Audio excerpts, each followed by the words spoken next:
하나님의 말씀은 지난 시간에 이어서 계속해서 고린도후서 1장 오늘 20절에서 22절까지 보십니다.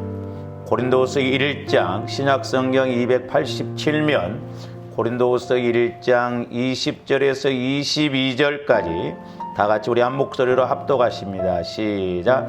하나님의 약속은 얼마든지 그리스도 안에서 이해가 되니 그런즉 그로 말미암아 우리가 아멘하여 하나님께 영광을 돌리게 되느니라. 우리를 너희와 함께 그리스도 안에서 굳건하게 하시고 우리에게 기름을 부으신 이는 하나님이시니 그가 또한 우리에게 인치시고 보증으로 우리 마음에 성령을 주셨느니라. 아멘. 우리가 지난 시간에 성령께서 이제 보증하시고 체험케 하시는 것이 뭔가를 두 가지를 제가 말씀을 드렸습니다. 오늘 이제 두 번째로 이렇게 말씀을 드리고자 하는데, 지난 시간에 우리가 두 가지를 이렇게 말씀을 상고했는데, 이제 성령을 통해서 우리의 죄를 깨닫게 해주신다라고 그랬죠. 물론 이제 우리 예수님께서 십자가에 죽으시고 부활하심으로 우리가 그 예수님을 믿으면 우리 영혼이 구원받죠. 이제 칭의 구원, 하나님의 자녀가 되는, 법적으로 하나님의 자녀가 되는 은혜를 주셨고, 이제 또한 저와 여러분들이 늘 애써야 할 것이 우리 마음이 이제 이렇게 육신의 생각이 되지 않고 영의 생각이 되어서 하나님 쪽으로 나가게 하는 그 육신의 마음도 보혈을 의지할 때 이제 성령께서 보여주시고 깨닫게 주셔서 우리 자범죄 문제도 해결해 주신다라고 그랬습니다. 그 다음에 이제 그렇게 되면 두 번째로 이제 예수 그리스도를 주라 시인할 수가 있는 것입니다. 예수님이 나의 구세주요, 예수님이 나의 모든 것 되어 주시고 주인 되어 주셔서 우리가 이 땅에서도 육신을 따라 살아가지 않고 하나님의 자녀로서 힘있게 살아갈 수 있는 주가 되신다라고 그랬습니다. 그 다음에 이제 오늘 세 번째로 말씀을 드리고자 하는 건 뭐냐면, 이제 저와 여러분들 예수 그리스도를 주라 시인하고 나가면 세 번째로는 하나님께서 우리에게 은혜 주신 것을 알게 하십니다. 우리가 좀 은혜라고 하는 개념도 좀 잘 아셔야 되는데, 사람들이 은혜 받았다 하면 주로 나의 어떤 육신적인 문제, 또한 기도에서 응답받고 잘되고 전부 이런 것에다만 초점을 맞춰서 어떤 면에서는 예수 이용해서 내 문제 해결받고 내가 복을 받는 것만 은혜라고 생각하는데, 성경에서 보면 다양하게 그 은혜를 말씀하시고 있는데, 자, 오늘 고린도전서 2장 11절에서 12절 한번 봅니다.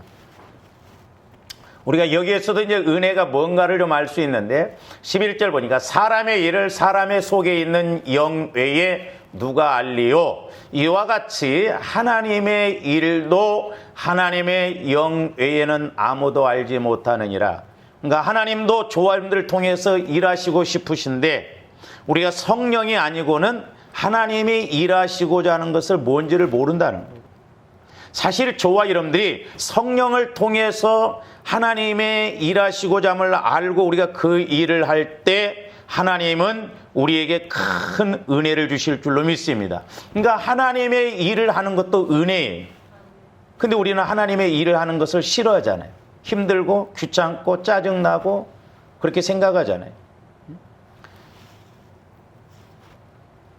아니, 요즘 코로나가 지금 이렇게 유행해가지고 직장 생활들이 다 어렵잖아요. 직장 나가기 싫다고 직장 안 나가 보세요. 일 안 해보세요. 월급 못 하잖아요. 일 안 해보세요. 사업이 안 되잖아요. 그러니까 저와 여러분들이 아셔야 할 것이 뭐냐? 우리가 성령을 통해서 하나님이 나를 얼마나 믿으셨으면 또한 나를 통해서 일을 하시고 싶어 하시는가. 나 아니어도 일할 사람들이 너무너무 많은데 나 같은 존재에게 찾아오셔서 일을 시키신다라고 한다면 복 중에 복이잖아요.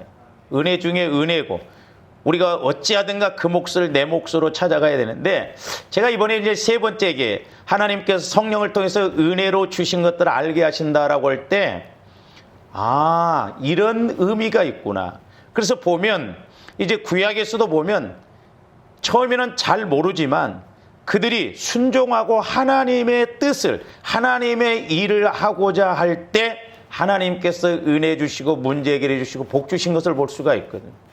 오늘날도 마찬가지입니다만은 하나님의 일을 안 하면 주실 이유가 없잖아요. 일을 안 하고 가만히 있는데 거기에 은사, 능력, 복을 주실 이유가 없다 이 말입니다. 그러므로 저와 여러분들이 성령 하나님을 통해서 우리 교회에게 또한 나를 통해서 하나님이 일을 하시고자 하는 것이 뭔가? 그게 뜻이에요. 하나님 뜻. 그래서 하나님 뜻대로 무엇을 구하면 다 들으심이라고 그랬잖아요. 그리고 이제 12절도 보니까 우리가 세상의 영을 받지 않죠. 여기서 세상의 영이라고 하는 건 마귀의 영을 말합니다. 그러니까 마귀는 절대 하나님 쪽으로 나가지 못하게 합니다. 하나님 일도 못하게 합니다. 하나님의 은혜 주신 것도 못 깨닫게 합니다. 그러면서 오직 하나님으로부터 온 영을 받았으니 이는 우리로 하여금 하나님께서 우리에게 은혜로 주신 것들을 알게 하려 하십니다. 하나님이 나에게 은혜로 저기 과거형으로 말했어요. 이게 뭔 말이냐면 사실 저와 여러분들은 하나님으로부터 큰 은혜를 받았는데 그게 뭐냐면 우리 예수님이 내 죄를 위해서, 지옥 갈 내 죄를 위해서, 또 이 땅에서 우리가 저주받아야 할 그걸 위해서, 그 죄값으로 우리가 이 땅에서 고난받고 어려운데 예수님이 십자가에 죽으시고 부활해 주심으로 말미암아 이 모든 것을 해결해 주셨다라고 하는 것입니다. 할렐루야. 은혜 주신 것들을 앞으로 알게 하셔. 그게 아니에요. 그러니까 사실 저와 여러분들이 정확하게 예수 그리스도의 죽으심과 부활이 확실하게 내 안에서 믿어진다고 한다면 이제 저와 여러분들이 부활 믿음을 가지면 부활 삶이 이루어질 줄로 믿습니다. 그래서 사도 바울이 몸부림쳤던 것이 뭐냐면 에베소서 1장 18절에도 보면 너희 마음 눈을 밝힐사 부르심의 소망이 무엇인가를 좀 알아라. 그러니까 사도 바울은 그 부르심의 소망을 향하여서 그 일을 알고 가기 위해서 무던히 애를 썼다 이 말입니다. 그리고 성도 안에서 영광의 그 기업의 풍성함이 무엇인가를 알아라. 그러니까 저와 여러분들이 부활 믿음을 통해서 이 땅에서도 우리가 그 영광의 기업, 부르심에 나에게 주시는 소망이 뭔가 그걸 위해서 우리가 힘쓰고 애쓸 때 이 땅에서도 천국이 되어지고 천국 삶을 누리게 되고 또한 하나님 앞에 가서도 우리가 면류관 받아드는 그런 복을 받을 줄로 믿습니다. 이런 것들을 우리가 알려면 성령의 인도를 받아요. 그러므로 조함되고 어찌하든가 성령의 인도를 받는, 성령의 음성을 듣는, 성령의 가르침을 받아야 될 줄로 믿습니다. 그러니까 성령의 인도가 아니고는요, 저와 여러분들이 아무리 내가 뭐 지식이 있고 세상 경험이 많다 할지라도 애를 쓴다고 해도 내 수준밖에 못합니다. 우리는 내 수준을 못 벗어나요. 내 생각을 못 벗어납니다. 근데 하나님의 말씀은 역설적인 말씀들이 너무 많잖아요. 내 생각하고 180도 다른 말씀들이 얼마나 많습니까? 그럴 때 누가 아멘하고 순종할 수 있냐 이 말이죠. 그렇기 때문에 영원하신 성령을 통해서 영원한 우리 영혼이 그 말씀을 받을 때 이 말씀이 기가 막힌 말씀이요, 이 말씀이 내가 은혜 받을 말씀이요, 이 말씀대로 내가 해야겠다라고 이렇게 순종하고 가게 되는 것입니다. 그래서 저와 여러분들이 늘 성령의 인도를 통해서 예수님의 죽으심과 부활을 늘 체험해서 이제 나도 그리스도와 함께 죽고 그리스도와 함께 다시 부활하심으로 앞으로도 또한 주님 재림하실 때 우리가 받을 상급 소망을 알고 나가야 될 줄로 믿습니다. 그래서 우리 하나님께서는 아무에게나 그리고 무조건 은혜를 주시지 않습니다. 그냥 우리 하나님은 아무에게나 그냥 무조건 은혜 주시는가? 오늘날 어떻게 보면 우리가 하나님을 너무나 싸구려 하나님으로 생각하고 그저 하나님을 이웃집 할아버지 정도로 이렇게 생각하고 예수 믿는 사람들이 얼마나 많습니까? 하나님을 너무너무 가볍게 여긴다 이 말이죠. 하나님은 우리가 예수를 믿어도 아무에게나 은혜 주시지 않는다라고 그랬습니다. 자, 이 말씀도 출애굽기 33장 19절 말씀 한번 봅니다. 여호와께서 이르시되 내가 내 모든 선한 것을 네 앞으로 지나가게 하고 여호와의 이름을 내 앞에 선포하리라. 지금 모세가 하나님의 영광을 보여달라고 하니까 하나님께서 모세에게 주시는 말씀이에요. 그러면서 뭐라고 그랬어요? 나는 은혜 베풀 자에게 은혜를 베풀고 긍휼히 여길 자에게 긍휼을 베풀리라. 우리 하나님은 아무에게나 은혜 베풀지 않는다는 거예요. 은혜 베풀 자에게 은혜를 베푼다는 거죠. 그러므로 저와 여러분들이 은혜 받을 만한 믿음, 은혜 받을 만한 그런 생각을 가지고 나가야 될 줄로 믿습니다. 그러기 위해서는 우리가 늘 보혈의 능력과 성령의 그 말씀을 통해서 자꾸 내가 은혜 받을 수 있도록 그렇게 나가야 돼요. 그래서 보면 은혜 받는 사람이 자꾸 은혜도 더 받습니다. 그건 틀림없어요. 뭔가 그 은혜의 맛을 아는 사람은 그 맛을 알기 때문에 기도도 자꾸 더 하게 되고 말씀도 자꾸 더 읽게 되는데, 그냥 육신적으로 지식적으로 신앙생활하는 사람들은 작년이나 오늘이나 말씀을 읽어도 설교를 들어도 기도를 해도 성령의 인도가 안 되니까 그냥 그 소리가 그 소리고, 그러니까 변화가 안 일어나는 거예요. 그래서 저와 여러분들이 은혜 받을 자로서 하나님이 주시는 은혜를 받아야 될 줄로 믿습니다. 그래서 이렇게 은혜 받을 자가 은혜 받으면 우리 하나님은 천대까지도 복을 주신다라고 했는데, 자, 출애굽기 20장 6절 한번 봅니다. 나를 사랑하고 내 계명을 지키는 자에게는, 그러니까 성경을 보면 조건절이 너무나 많습니다. 내가 누군가를 용서해 줘야 나도 하나님 앞에 용서를 받고 기도에도 응답을 받는다. 그러니까 내가 하나님을 사랑하고 하나님의 계명을 지킬 때, 서로 사랑하고 말씀의 계명을 지킬 때 하나님은 나뿐만 아니라 천대까지도 복을 주신다는 거예요. 그러니까 하나님은 아무에게나 은혜 주시는 게 아니라 우리가 저렇게 해보려고 할 때, 하나님의 사랑을 따라 행할 때, 또 하나님을 사랑할 때 하나님은 우리에게 이렇게 천대까지 은혜를 주시는 하나님이신 것임을 우리가 믿으시기를 주님의 이름으로 축원을 드립니다. 그러면 이제 저와 여러분들이 어떤 은혜를 좀 받아야 되는가? 성경에 보면 은혜라고 하는 단어가 많이 나와요. 근데 제가 이렇게 이제 기도하면서도 깨닫고 또 말씀에도 그렇게 있는데, 좀 우리가 본질적인 은혜를 받았으면 좋겠다. 우리는 매사에 어떤 문제 해결 받고 그냥 뭐 내 소원대로 잘 되고 그런 것만 생각해요. 그게 은혜인 줄 아네. 저와 여러분들이 사실 목적은 몰라도 됩니다. 그러나 내가 하나님과의 관계만 잘 이루어지면 저절로 잘 되게끔 되어 있어요.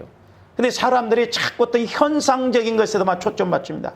현상이 뭔가 안 되면 불안하고, 현상이 뭔가 안 좋으면 망했네, 현상이 뭔가 이렇게 힘들면 어렵네, 내가 뭐 예수 믿어도 소용이 없네, 이런 소리 나오거든요.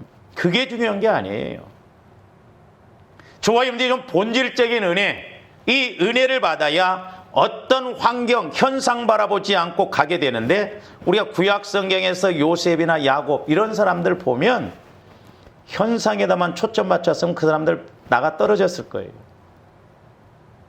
그래서 저와 여러분들이 구체적으로 어떤 은혜를 좀 받아야 되냐면, 첫째로는 하나님께서 함께 하시는 은혜가 중요합니다. 하나님께서 언제나 나와 함께 하시는 은혜. 그래서 저도 늘 이제 가끔 이렇게 기도하고 그럽니다. 하나님, 나와 오늘 또 동행해 주시고 동역해 주세요. 오늘 나와 함께 동행해 주시고 또 일도 함께 하시게 해달라고. 이게 하나님이 나와 함께 하시는 은혜예요. 사실 하나님이 함께 하신다고 한다면 뭐가 두렵겠어요? 보세요. 저 어린아이들 이렇게 가끔 이제 길거리 가보면 이제 지네 엄마 손잡고 지네 아빠 손잡고 가는 3살, 4살짜리가 옆에 큰 형들이 있고 그러면 발로 찹니다. 왜? 지네 엄마 아빠가 있다 이거죠. 그러니까 저와 여러분들도 하나님이 나와 함께 하시는 확신이 있다고 한다면 뭐가 두렵겠어요? 우리 과정 속에서 마귀의 방해가 있기 때문에 어려움도 있습니다. 그러나 그 어려움도 난관도 이기고 나갈 수가 있는 것입니다. 우리가 신명기 보면 신명기 33장 13절에서 16절 한번 봅니다. 저 신명기 33장에서 보면 저 말씀은 누가 지금 요셉의 후대를 위해서 이렇게 기도하냐면 모세가 합니다. 모세가 요셉은 모세의 이렇게 이후잖아요. 그리고 신명기에 보면 요셉에 대해서 이렇게 기도를 하는데 뭔 기도를 하냐면 요셉에게 대하여는 일렀으되 원하건대 그 땅이 여호와께 복을 받아 하늘의 보물인 이슬과 땅 아래에 저장한 물과 14절 태양이 결실하게 하는 선물과 제가 이렇게 저 말씀을 보면서 모세가 요셉과 그 후손들을 위해서 기도할 때 뭔 말이 많이 나오냐 하면 선물이라고 하는 말이 많이 나옵니다. 저기 14절에 보면 태양이 결실하게 하는 선물. 우리가 태양이 있어야 곡식은 자라나고 그러죠. 그리고 태음이라고 하는 것은 이제 달. 그 달을 통해서. 그러니까 우리가 밤낮 이렇게 함께해야 곡식이 자라나는데 여러분들 공항에 보면 공항은 24시간 불이 켜져 있습니다. 근데 그 24시간 불이 켜져 있는 곡식들은요, 열매를 못 맺습니다. 이것들이 빛인 줄 알고 계속 자라나기만 해요. 그래서 그 보상을 해주고 그러거든요. 그러니까 곡식들도 자야 돼. 곡식들도 어두움이 있어야 된다 이 말이죠. 근데 하나님은 이렇게 곡식도 태양과 그런 달을 통해서 자라나게 하고 열매 맺히게 하는 선물을 주신다는 거예요. 그 다음에 계속 봅니다. 옛산의 좋은 산물과 영원한 장은 언덕에 저기도 보면 선물이 나오죠. 또 16절 땅의 선물과 거기 충만한 것과 가시떨기 나무 가운데에 계시던 이의 그 은혜로. 그러니까 모세도 가시떨기 나무에 있는 모세가 처음에 하나님을 만날 때 가시나무 떨기를 봤잖아요. 불이 꺼지지 않았죠. 그러니까 자기에게 역사하셨던 하나님이 요셉에게도 그런 복을 주실 것을 알았어. 그러니까 지금 모세가 과거에 그 요셉이 행했던 것을 모세가 영적으로 보니까 요셉이 복을 받을 수밖에 없는 것을 알았고, 또한 앞으로 이 요셉의 후손을 통해서 하나님이 복을 주실 것을 알았어요. 그런데 성령을 통해서 성령은 장래 일을 이것도 가르쳐 주시거든. 그러니까 저기서 보면 이제 복을 주시는데 모세는 요셉에 대해서 선물이라고 이렇게 말씀을 하고 있는데 창세기 49장 25절에서 26절 보세요. 창세기 49장 25절에서 26절은 요셉의 아버지인 야곱이 이제 죽음을 앞두고 요셉에게는 두 번 축복을 줍니다. 미리 한번 에브라임 므낫세에게 기도를 해주고 또한 그 12자녀를 위해서 기도를 해주는데 사실 그게 예언이에요. 야곱이 부모였지만 그 똑같은 자식들이었지만 야곱이 영적으로 이렇게 12아들에 대해서 앞으로 될 일에 대해서 후손에 대해서 말씀을 해주는데 특별히 요셉에게 더 복의 말씀을 주세요. 저기 보면 앞에서부터 이제 요셉에 대해서 축복의 말씀을 주는데 제가 25절 26절만 했는데 네 아버지 하나님께로 말미암나니 그가 너를 도우실 것이요 전능자로 말미암나니 그가 내게 복을 주실 것이라. 이 야곱은 요셉에게 복이라는 말을 많이 해요. 아까 모세는 요셉의 후손에게 선물이라고 하죠. 하늘의 복과 아래로 깊은 샘의 복과 젖먹이는 복과 태의 복이로라. 26절. 네 아버지의 축복이 내 선조의 축복보다 나아서 영원한 산이 한없음 같이 이 축복이 요셉의 머리로 돌아오며 그 형제 중 뛰어난 자의 정수리로 돌아오리로다 그랬어요. 제가 이제 저 말씀도 기도하고 이렇게 깨달은 바가 뭐냐면 여러분들이 기도하면서 여러분들의 자녀에 대해서 성령의 주시는 말씀과 야곱은 요셉의 아버지잖아요. 모세가 오늘날로 말하면 주의 종이 여러분들을 또한 여러분들의 자녀들을 위해서 기도할 때 딱 삼각형으로 매칭이 되면 얼마나 확실하겠어. 아니 모세는 후대 사람이잖아요. 요셉보다도 나중 사람이잖아요. 그런데도 성령을 통해서 하나님의 영을 통해서 보니까 과거의 사람이지만 알았다 이 말이에요. 그러니까 오늘날 주의 종도 예를 들어서 성령을 통해서 볼 때 과거의 것도 말씀해 주시고 또 앞으로 후대의 것도 알게 해 주시고. 근데 저는 이제 모세가 왜 이렇게 요셉을 그렇게 기도를 했을까 하면 요셉이 복을 받을 수밖에 없는 그런 일을 했어요. 그냥 아무에게나 은혜 주신 게 아니라 은혜 받을 만한 자에게 은혜 주신다는 것이죠. 그러면서 저기 뭐라고 하냐면 한합성할 축복이 요셉의 머리로 돌아오리로다 오며 그랬죠. 저 돌아오며 그 말이 원래는 구별하며 그 말이에요. 저기서 돌아오며 그 말은 이렇게 귀하게 여기시는 것이거든요.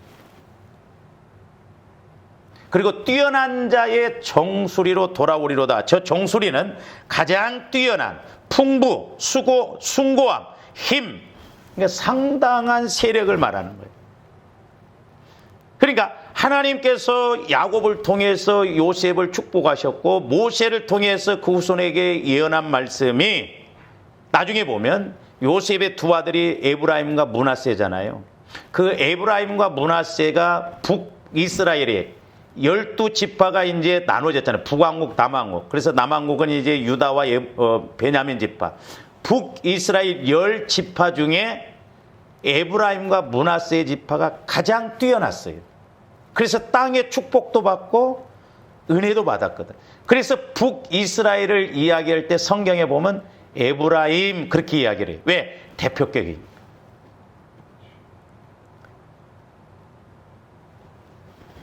그러니까 요셉이 그렇게 하나님의 일을 하면서 하나님의 뜻을 하나님의 그 소명을 위해 사명을 위해서 일하다 보니까 물론 이제 하나님이 요셉에게도 은혜를 주셨죠. 그러면 요셉이 어떻게 해서 그렇게 하나님의 은혜를 알고 또한 이룰 수 있었는가? 자, 창세기 39장 2절에서 4절 봅니다. 여호와께서 요셉과 뭐함으로? 함께 하심으로 그랬어. 저게 핵심이에요. 하나님이 함께 하심으로 그가 뭐한 자가 돼요? 형통한 자가 됐다. 그래서 조아님들이 복의 사람이 돼야 될 줄로 믿습니다. 우리는 뭘 하느냐가 중요한 게 아니에요. 내가 복의 사람이 되느냐 안 되느냐. 그래서 내가 복의 사람이 되면 동으로 가도 복을 받고 서로 가도 복을 받고 뭘 손을 대도 하나님이 복 주실 줄로 믿습니다. 근데 우리는 자꾸 어떤 현상적인 데서 복을 받으려 아니에요.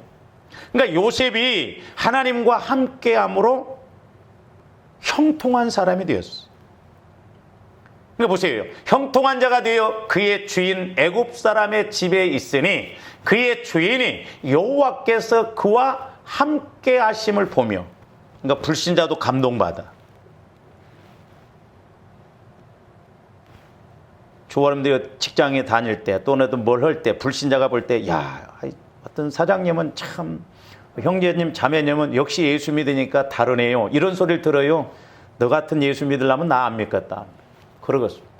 불신자가 봐도 하나님의 함께 하심 감동받자.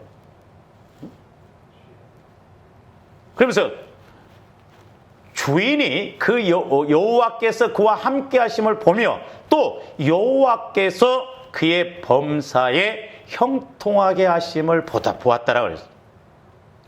그러니까 요셉이 가중총무로 돌아왔는데 그 주인 보디발이 보니까 여호와께서 함께 하심을 봤어요. 그리고 형통해. 그러니까 다 맡겨버립니다.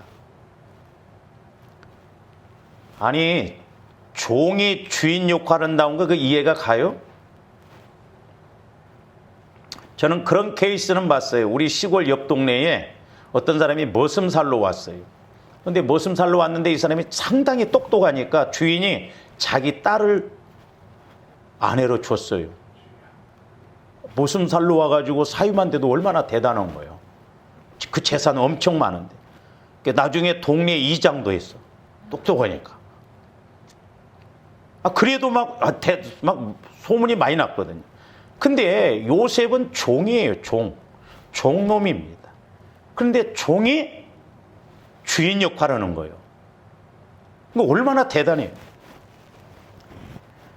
주야, 저 사람들 아예 꿈도 안 꿔보고 옆에도 안 가보니까 저런 말씀 줘도 뭐 그런가 보다. 요셉이나 되니까 그렇지. 아니, 종이 와서 장군의 그 주인 집에 와서 주인 노릇하기 대단한 거 아니에요? 여러분들이 회사 직원으로 들어가서 사장 된다고 하는 거 꿈에나 꿔봤어? 아이고, 뭐 나는 월급이나 적당하게 많이 타서 그러다가 퇴직하면 되지 뭐. 거기서 끝나버려.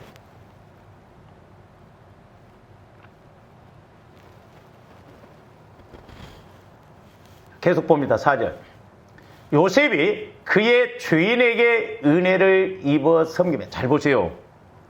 그러니까 서로 이렇게 하나님의 일하심은 하나님이 요셉과 함께 하심에 그 주인이 요셉이 하나님이 함께해서 형통함을 보니까 이 주인도 요셉에게 은혜를 베풀어요.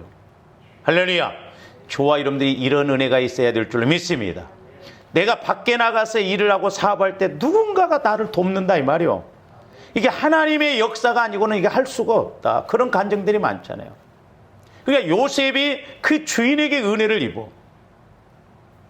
그 상황 속에서 모든 것을 요셉에게 다 맡기고 네가 다 알아서 해라 이 말이야. 내 아내만 빼고. 마귀가 기가 막히게 또 공격을 하잖아요. 오늘날 조합대 성령의 인도를 못 받으면 하다 때는 이때다 한몫 잡자. 보디발의 아내가 꼬실 때 적당하게 해서 재산 얼마 주셔요 하고 하면 얼마나 좋아. 그래서 은혜를 입어 섬김에 그가 요셉을 가정 총무로 삼고 자기의 소유를 다 그의 손에 위탁해버렸다. 그러니까 요셉이 얼마나 믿어졌으면 오늘날로 말하면 통장이고 뭐고 다 맡겠다 이 말이에요. 여러분들 제가 여러분들 통장 내놓으라면 내놓겠어? 보여달라면 보여주겠냐고요? 안 보여줘?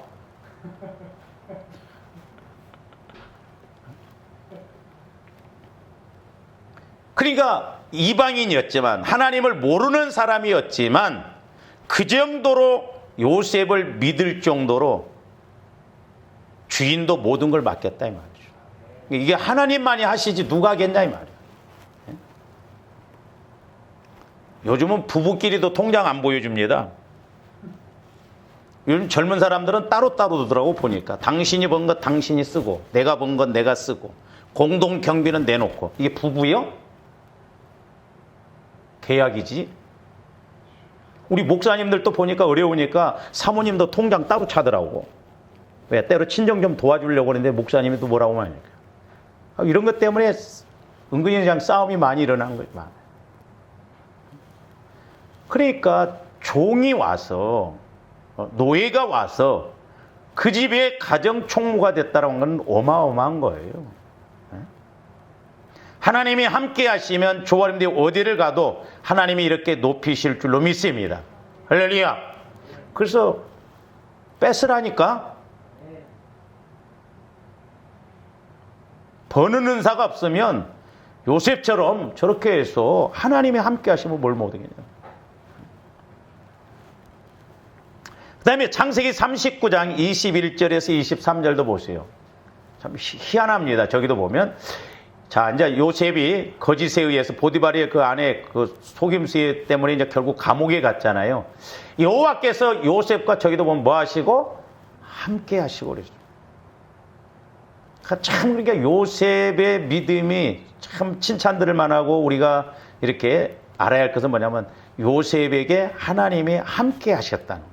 어디를 가든 함께 하시고 그에게 인자를 더하사 간수장에게 은혜를 받게. 저기 보면 간수장에게 또 은혜를 받게.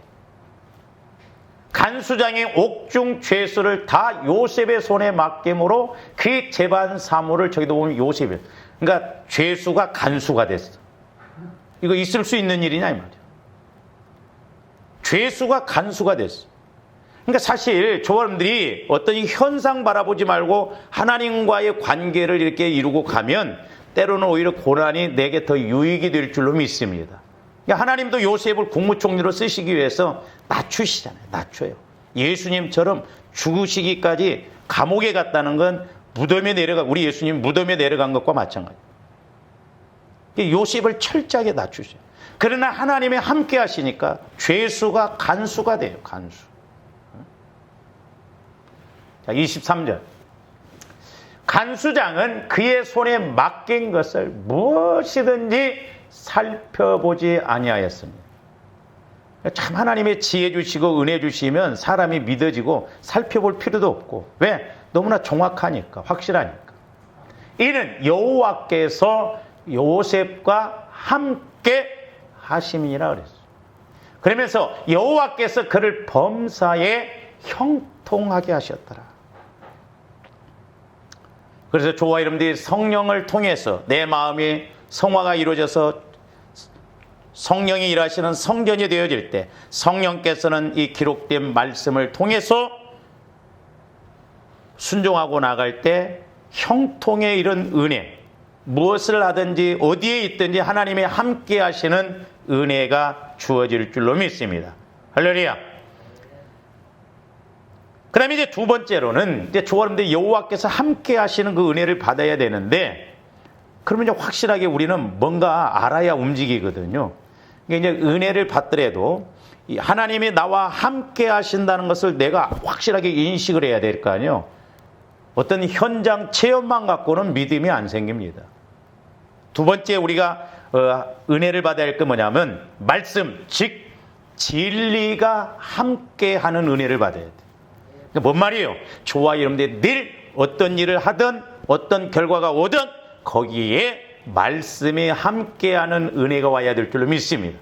그래서 저도 여러분들이 좀 잘 되기를 원하는 게 뭐냐면, 우리 교회 집사님이, 권사님이, 장로님이 이렇게 잘 됐습니다. 단지 그게 아니라 저 집사님이, 권사님이, 장로님이 말씀에 이렇게 순종했더니 그 말씀이 저렇게 하게 하셨습니다. 말씀을 보고 싶은 거예요, 저도. 말씀으로 영광을 돌리는 그 은혜. 우리 예수님이 이 땅에 그렇게 오셨어요. 자, 요한복음 1장 14절 한번 봅니다. 말씀이 육신이 되어 우리 가운데 거하심에 우리가 그의 영광을 보니 아버지의 독생자의 영광이요. 아버지의 독생자의 영광 뿐만 아니라 은혜와 뭐가? 진리가 충만하더라. 은혜와 진리가 충만했다 이 말이에요. 그러니까 우리가 은혜를 받을 때 진리의 말씀, 내게 주신 레마의 말씀이 함께할 때 조합들이 두려워하지 않고 확실하게 믿고 나갈 줄로 믿습니다. 세상 말로 말하면 조합들이 말씀을 딱 받으면요 배짱이 생깁니다. 아무리 누가 까불어도요. 저도 과거에 성령께서 말씀을 주셨기 때문에 그 말씀 때문에 내가 때로는 칼날 위에 같은 그런 내도 내가 이렇게 올 수 있었지, 말씀 없으면 제 성격에 벌써 목회 그만두고 아마 우리 교회도 없어질지도 몰라요. 그러니까 말씀이 나와 함께 할 때 하나님은 그 말씀을 통해서 확실하게 믿게 해주시고 보여주시고 알게 해주신다. 그러니까 여러분들이 어떤 문제를 놓고 기도하다 말씀이 오면 그 문제 그만 기도하세요. 그래도 말씀 소용없고 하나님 우리는 현찰박치기입니다. 그렇게 해야 꼭 우리는 안심하고 간다 이 말이에요. 은혜와 진리가 충만한 은혜, 이와 같은 은혜가 있기를 주님의 이름으로 축원을 드립니다. 그래서 사무엘하 2장 6절도 보세요. 너희가 이 일을 하였으니 이제 여호와께서 은혜와 진리로 너희에게 베푸시기를 원하고 나도 이 선한 일을 너희에게 갚으리니. 저 무슨 말씀이냐면 이제 그 사무엘하 2장을 보면 그 길르앗 야베스 사람들이 사울 왕이 죽었잖아요. 그 사울 왕이 죽었을 때 길르앗 야베스 사람들이 장사를 했어요. 사울 왕을. 그러고 와서 다윗에게 와서 그 이야기를 하니까 다윗이 너무너무 고맙잖아요. 어쨌든 자기를 죽이려고 했던 사울 왕이었지만 그래도 한때는 사위였고 또 기름 부음 받은 자였고 그러니까 그런 자를 위해서, 그러니까 다윗도 절대 사울왕을 스스로 안 죽이잖아요. 죽일 기회가 있어도. 이게 사울왕이 죽었을 때 장사하고 온 그 길르앗 야베스 사람들에게 너희에게 은혜와 진리가 함께 할 것이다. 나도 그리고 너희들의 그 선한 것에 대해서 분명히 이렇게 빚을 갚겠다는 거예요. 뿐만 아니라 사무엘하 15장 20절도 봅니다. 똑같은 내용이 나옵니다. 너는 이제 어제 왔고 나는 정처 없이 가니 오늘 어찌 너를 우리와 함께 떠돌아다니게 하리요? 너도 돌아가고 네 동포들도 데려가라. 은혜와 진리가 너와 함께 있기를, 적어도 보면 은혜와 진리가 너와 함께 있기를 원하노라 그럽니다. 그러니까 저거 왜 다윗이 또 저 때는 저 말씀을 했냐면 자기 아들 압살롬이 다윗 아버지를 왕을 반역을 합니다. 그러니까 많은 사람들이 압살롬에게 다 쏠려가요. 심지어는 다윗을 그렇게 궁정에서 섬겼던 많은 내신들, 특별히 아이도벨 같은 사람은 다윗의 그 충성된 일꾼이었거든요.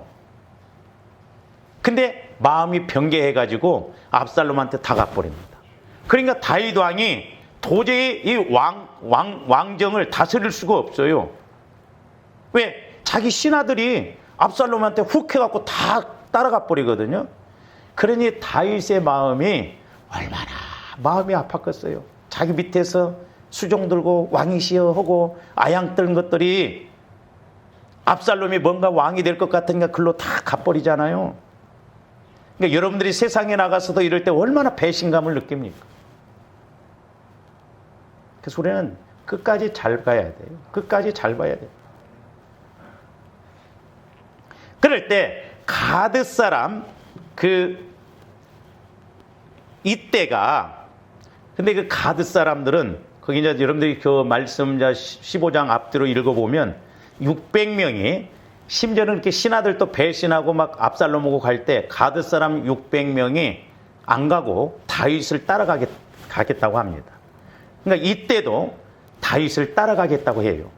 그러니까 다윗 입장에서 보면 내가 어떻게 될지도 모르고 또 고맙기도 하고 막 600명이 이렇게 하니까, 그러니까 지금 이때에게 뭐냐면 나 따라오지 말라. 지금 상황이 이렇게 되니까 차라리 네가 그 압살롬에 가서 그렇게 해라. 그래서 지금 저런 고백 차원에서 지금 이때에게 말을 주는 거예요. 그러면서 너는 어제 왔고, 이제 어제 이렇게 왔고, 나는 이제 앞으로 이 아들 때문에, 압살롬 때문에 정처 없이 떠돌아다녀야 되는데 너 어떻게 나와 함께 떠돌아다닐래? 세상에서도 어려울 때 서로 함께하는 사람이 진짜 친구예요. 근데 믿음 안에서는 그럽니까? 믿음 안에서 얼마나 우리가 배신하고 배반해 뿌리고 그럽니다. 그래서 함께 떠돌아다니게 하리요. 너도 돌아가고 내 동포들도, 그러니까 그 600명 따라오니까 차라리 돌아가라. 나 따라오지 마. 나는 정처 없이 이제 이렇게 떠돌아야 된다. 그러니까 21절에 보면 이때가 다윗 왕이 죽는 데까지 자기가 따라가겠다고 그래요. 그러니까 다윗도 그 고마움을 알았기 때문에 은혜와 진리가 너와 함께 있기를 원하노라 그랬어요. 오늘날도 저와 여러분들이 은혜와 진리가 함께하는 은혜가 있기를 주님의 이름으로 축원을 드립니다. 근데 제가 야곱에 대해서 설교도 많이 했습니다만은 야곱이 그렇게 욕심이 많고 그럼에도 불구하고 하나님이 끝까지 그를 붙드시고 그렇게 위기를 모면하게 해주시고 그랬는가? 야곱이 욕심이 많지만 그의 장점 하나가 뭐냐면 말씀을 붙들었어요. 이 신앙이 중요해요. 자, 창세기 32장 9절에서 12절 한번 봅니다.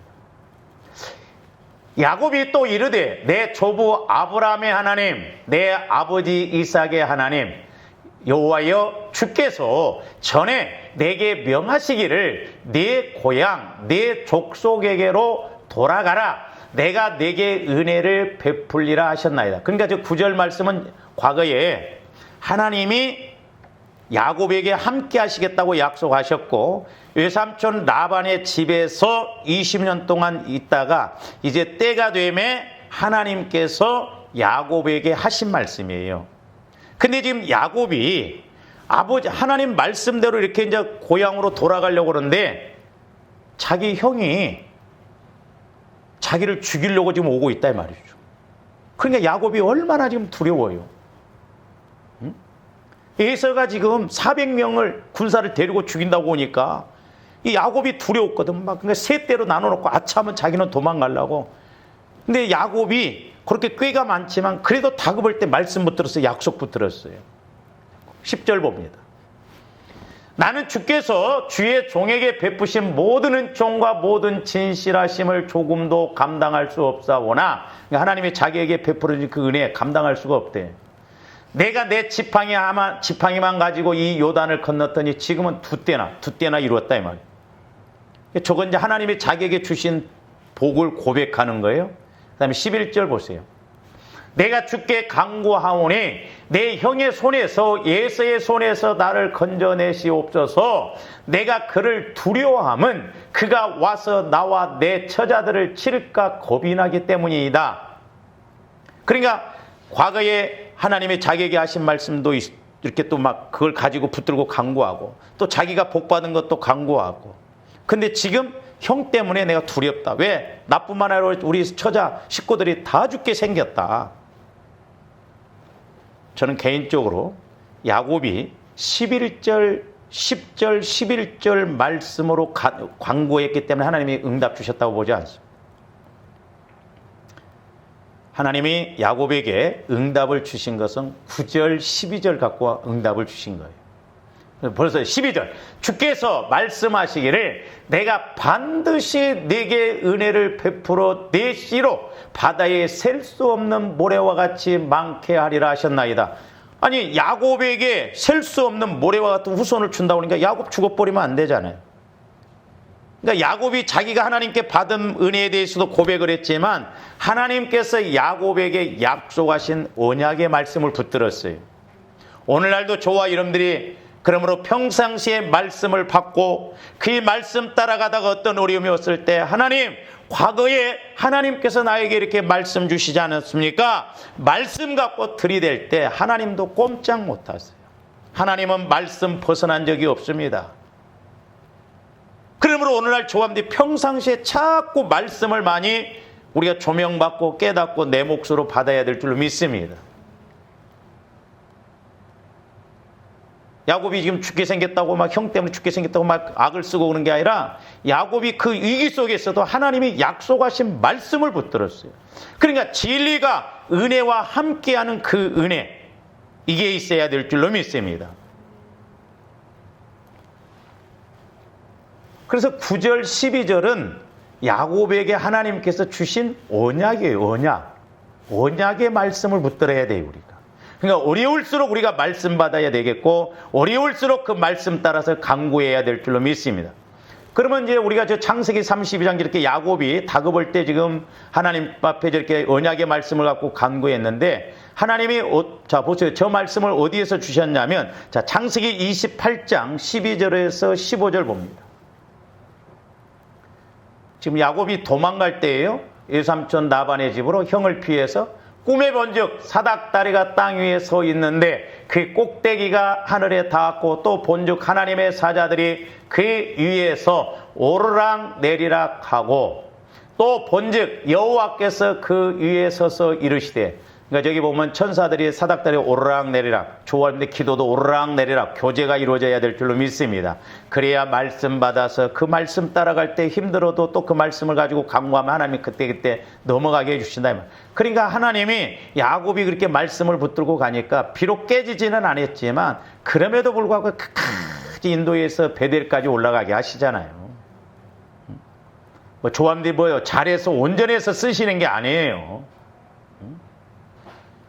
그러면서 뭐라고 그랬어요? 또 본즉 여호와께서 그 위에 서서 이르시되 나는 여호와니 너의 조부 아브라함의 하나님이요. 아까 32장에서 야곱이 말했잖아요. 나의 조부 할아버지 하나님 이삭의 하나님이라 네가 누워있는 땅을 내가 너와 네 자손에게 주리니. 계속 봅니다. 네 자손이 땅의 티끌같이 되어 네가 서쪽과 동쪽과 북쪽과 남쪽으로 퍼져나갈지며 땅의 모든 족속이 너와 네 자손을 말미암아 복을 받으리라. 약속의 말씀을 받았어요. 근데 하나님, 형 때문에 내가 죽음의 저 약속 아무 의미가 없잖아요. 그러니까 야곱이 막 몸부림치는 거예요. 그래서 조언인데 말씀은 두 가지로 받아야 된다고. 하나는 지식의 말씀, 그 말씀을 붙들고 기도하면서 이해가 안 될 때 하나님 왜 이 말씀을 주셨습니까? 깨닫게 해주세요. 알게 해주세요. 지혜의 말씀을 주세요. 말씀을 주신 이유를, 목적을 알게 하신다 이 말입니다. 그러니까 야곱이 도망갈 때 하나님이 언약의 말씀으로 줬어요. 내가 너 자손 티끌같이 할 것이다. 근데 지금 현실하고는, 말씀하고는 갭이 생기니까 야곱이 막 힘들은 거예요. 막 두렵다는 거예요. 근데 하나님의 말씀은 결정적인 순간에 이끌어내십니다. 할렐루야. 끝까지 우리 믿는 것이 중요해요. 근데 보세요, 초월합니다. 한때는 뭐 말씀 받아서 막 이렇게 했습니다 해놓고 뭐가 안 되면 아이고 때려치우자. 내 마음대로 안 되면 그냥 뭐 무시해버리고. 도둑질도 뭔가 좀 손발이 맞아야 되죠. 15절, 내가 너와 함께 있어. 내가 어디로 가든지 너를 지키며 너를 이끌어 이 땅으로 돌아오게 할지라. 이 땅으로 돌아오게 하신다는 거예요. 다시. 내가 내게 허락한 것을 다 이루기까지 너를 떠나지 아니하리라 하신지라. 할렐루야. 그러니까 야곱도 욕심이 많고 그렇게 또 저렇게 해줘도 또 가서 또 돈 이렇게 막 목초지가 많으니까 거기서 또 한 10년 또 주저앉잖아요. 그러니까 또 딸을 통해서 또 깨닫게 해주시잖아요. 그래서 우리가 말씀을 조명받고 말씀을 깨닫고 받아서 그 말씀을 붙들고 내 안에서 그 말씀이 자라나서 갈 때가 되면 그 말씀도 열매 맺히고 복을 주실 줄로 믿습니다. 그래서 말씀 따라가면 분명히 때가 있어요. 아, 그래서 그렇구나.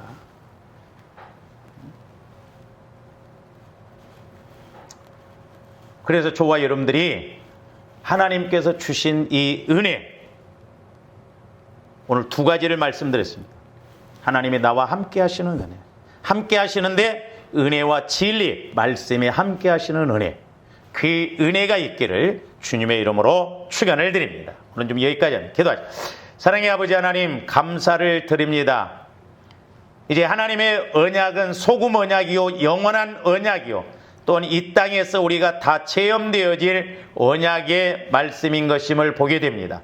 이스라엘 백성들이 말씀이 없어서 망하였고 또한 이스라엘 백성들에게 말씀이 기근이 오므로 환경적으로도 기근이 옴을 보게 됩니다. 그 영적인 원리는 오늘날도 동일함을 보게 됩니다. 아버지 하나님, 우리가 예수를 믿되 이제 적어도 성령께서 교회에게 나에게 주시는 말씀을 듣고 깨달음으로 그 말씀 붙들고 아버지 하나님 무슨 일을 하고 신앙생활을 할 수 있도록 역사하여 주시옵소서. 그래서 영원한 약속의 말씀이 영원토록 우리를 보장하시고 인도하심을 체험케 하여 주시옵소서. 감사와 영광을 돌리오며 언제나 말씀하시고 약속하시는 예수 그리스도 이름으로 기도하옵나이다. 아멘.